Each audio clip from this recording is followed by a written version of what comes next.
Assalamualaikum warahmatullahi wabarakatuh. Waalaikumsalam warahmatullahi wabarakatuh.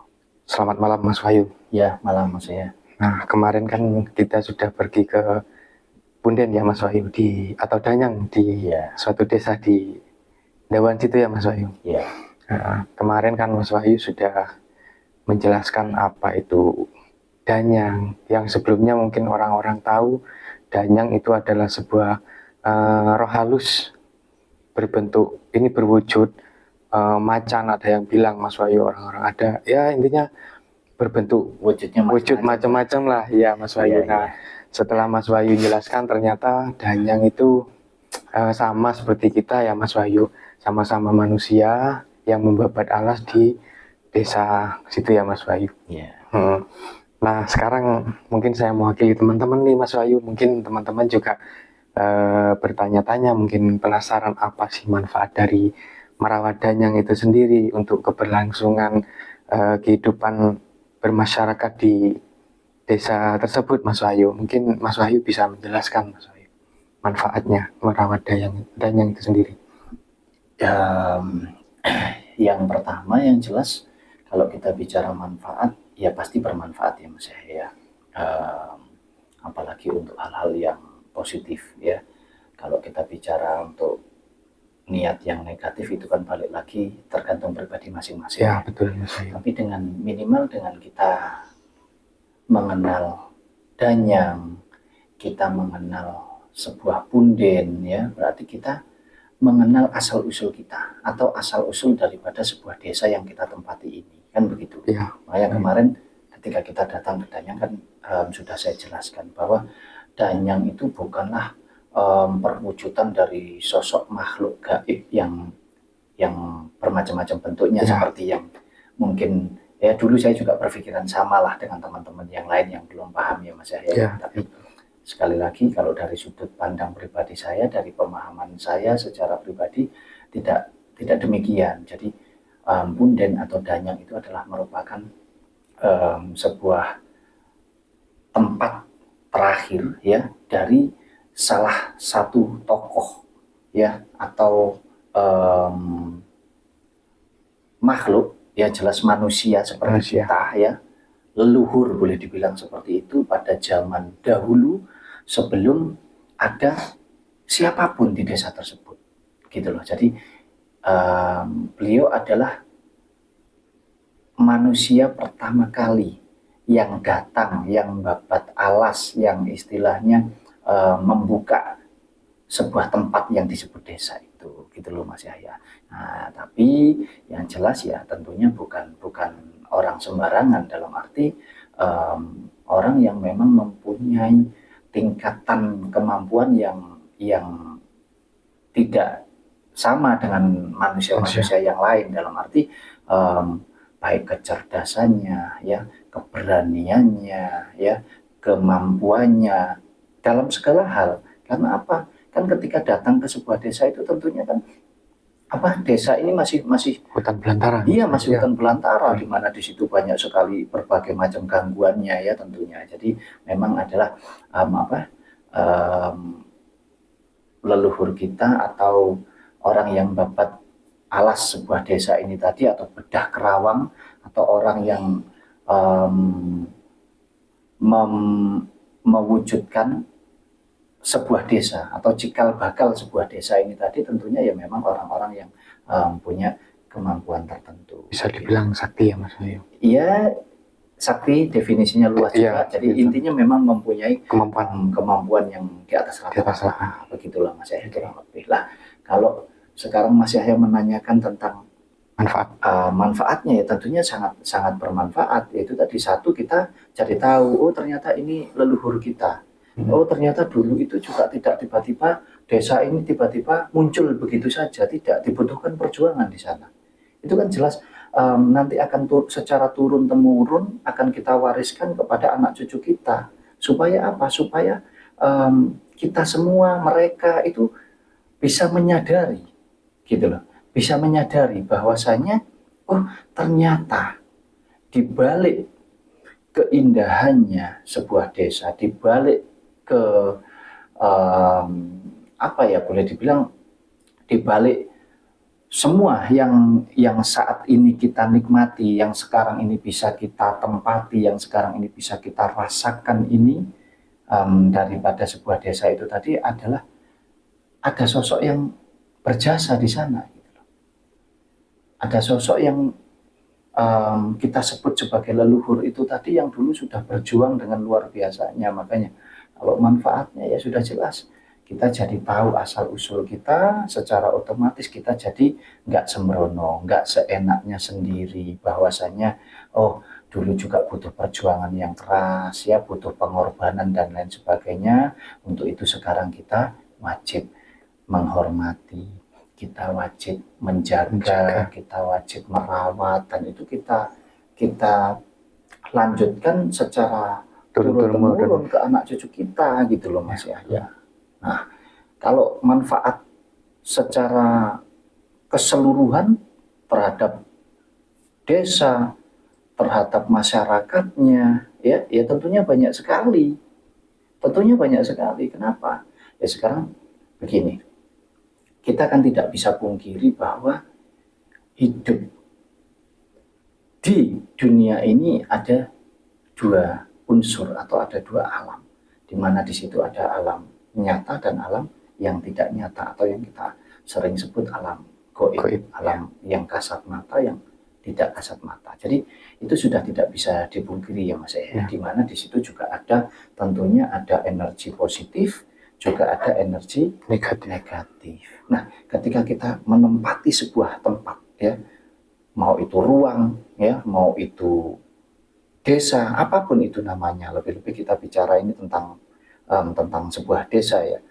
Tentunya banyak sekali hal-hal yang istilahnya non logik ya, atau hal-hal yang istilahnya bersandingan dengan kita, di mana kita hidup di alam nyata, tentunya ada alam gaib juga, yang mana kalau kita hubungkan dengan manfaat daripada kita datang ke sebuah punden atau ke sebuah danyang, dengan kita mengucap syukur, dengan kita berterima kasih, juga dengan kita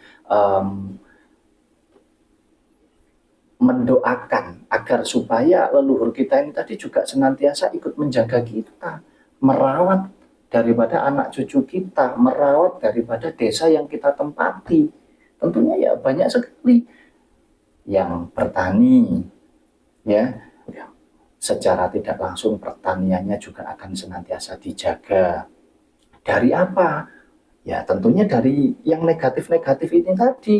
Di situ ada juga hama, ya berbagai macam lah istilahnya ya, gangguan itu tadi ya, karena kita punya leluhur yang luar biasa dan kita senantiasa merawat, kita senantiasa ingat terhadap leluhur kita, ya tentunya leluhur kita akan senantiasa ingat dengan kita dan akan senantiasa menjaga.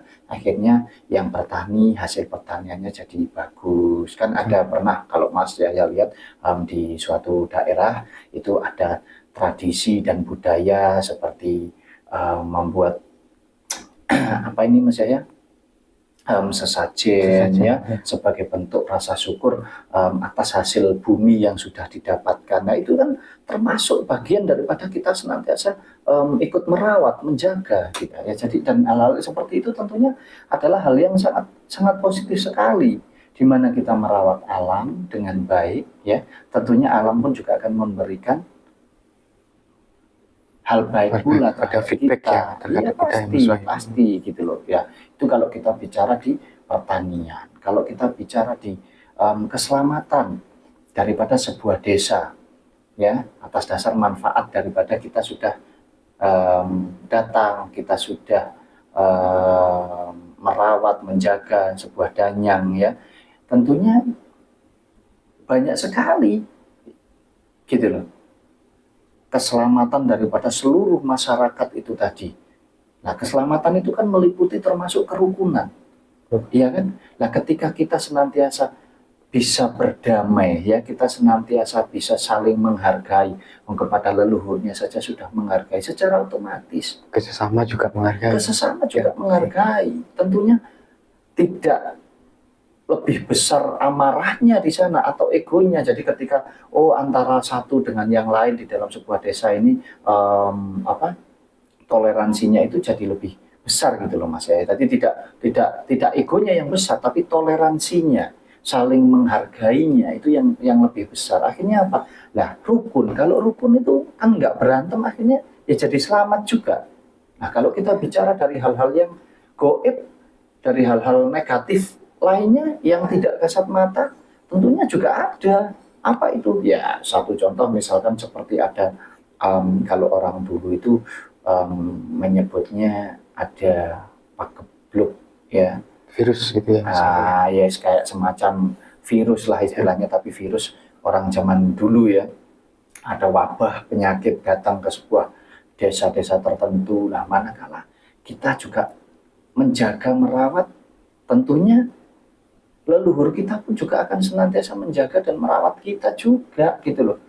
Nah kan ketika menaklukkan sebuah tempat ini tadi sehingga terwujud sebuah desa itu tadi kan juga dibutuhkan kekuatan yang luar biasa.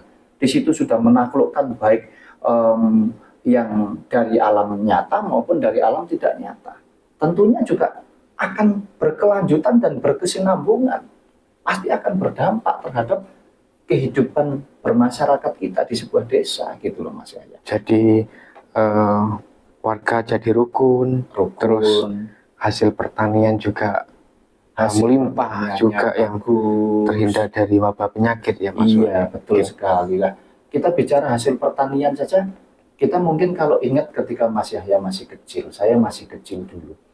Orang dulu itu pertani, saya ambil contoh pertani padi Mas Yahya. Ya. Padi itu dulu panen 1 tahun 1 kali Mas Yahya. Tapi hasil panennya kita makan sampai bertahun-tahun. Setahun nggak habis. Nggak habis, masih disimpan di lumbung, itu luar biasa melimpah. Nah, sekarang dengan kecanggihan alat, dengan kecanggihan obat-obatannya, pupuknya, bahkan bibitnya dengan berbagai macam, panen itu 1 tahun bisa 2-3 kali, atau mungkin lebih ya. Karena saya juga nggak paham tentang pertanian, tapi kita bisa melihat itu, ya kenyataan sekarang. Panen bisa 2-3 bahkan mungkin 4 kali. Tapi hasilnya juga nggak bisa seperti dulu gitu loh. Kayak apa ya istilahnya? Kalau dulu orang dulu itu mungkin bertani ya masih tradisional, akan tetapi dengan segala keterbatasan ya, tradisional dengan segala keterbatasannya, tapi hasil panennya itu bisa awet istilahnya. Sedangkan kalau sekarang ini luar biasa canggih, cepat panen tapi cepat habis. Kenapa bisa gitu ya Mas?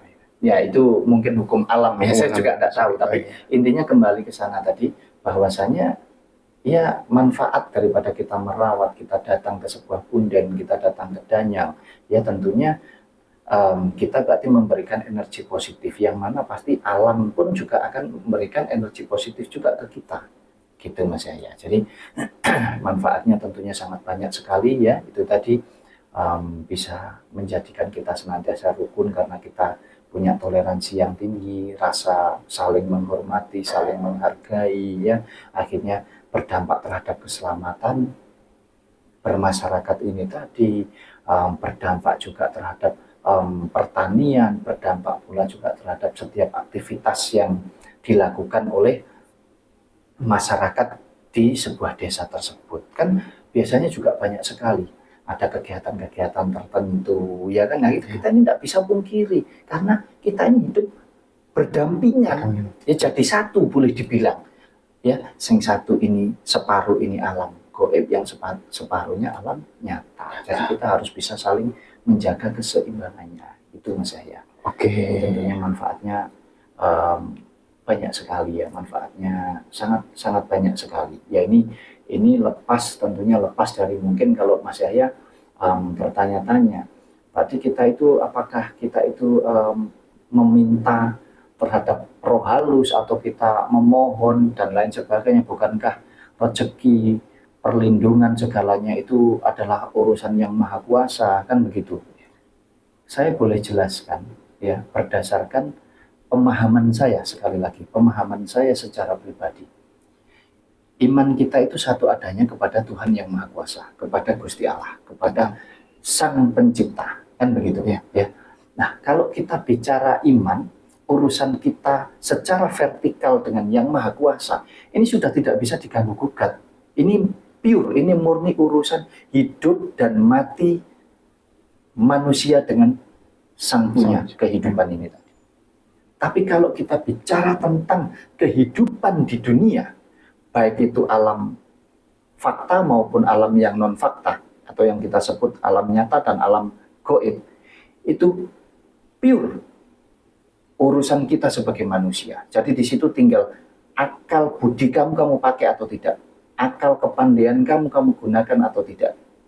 Jadi sudah bukan lagi urusannya Gusti Allah.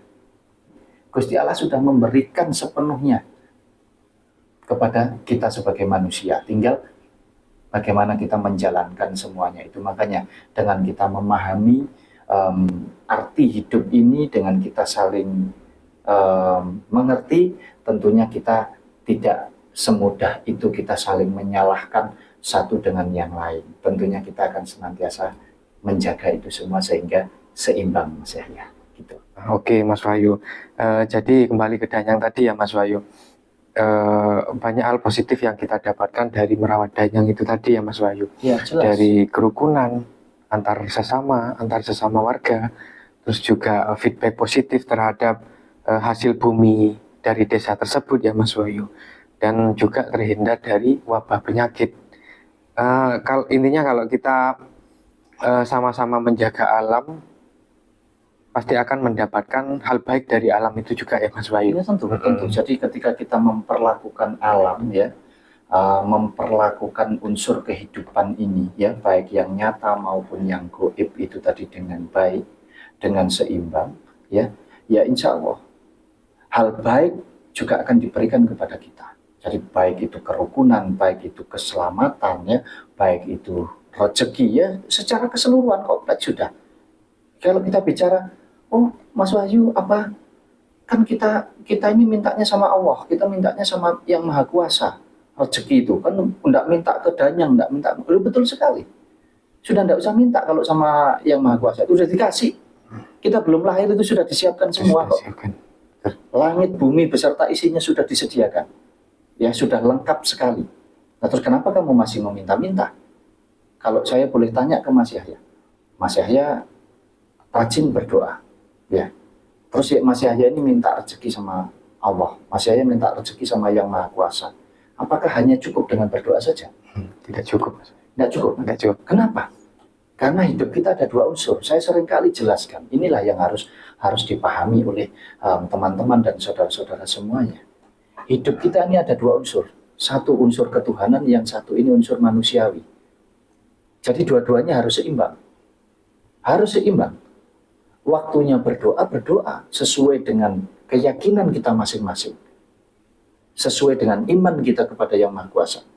Tetapi manusianya juga harus dimanfaatkan. Lewat apa? Ya lewat akal, lewat pikiran kita ini tadi. Makanya dikontrol juga.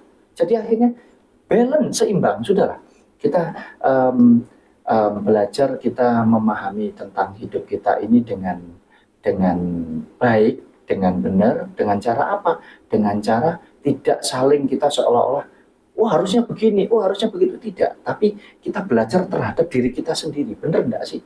Benar Mas. Gitu loh. Ketika kita mampu mengontrol apa yang ada di kepala kita, atau yang sering saya sebut ini tempatnya hawa nafsu, ini tempatnya setan.